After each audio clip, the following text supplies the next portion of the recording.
ఆత్మీయ జీవితంలో కరువులు వస్తుంటాయి, డబ్బు సమృద్ధిగా సరిపోయినటువంటి పరిస్థితులు వస్తుంటాయి. కాబట్టి కరువుకు భయపడి దేవుడు ఏ స్థలములోనైతే ఉంచాడో ఆ స్థలములో నుండి మనం వెళ్ళిపోతే దేవుని దృష్టికి మనము కనపడము.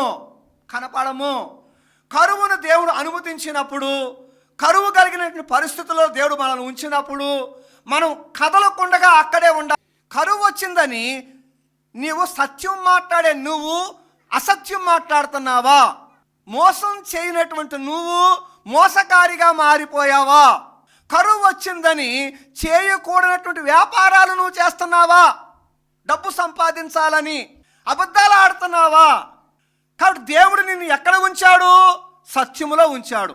దేవుడు ఎక్కడ ఉంచాడు? నీతిలో ఉంచాడు. ఉంచిన స్థలంలో లేకుండా ఎక్కడికి వెళ్ళినా సరే అది దేవునికి వ్యతిరేకమైన స్థలమే.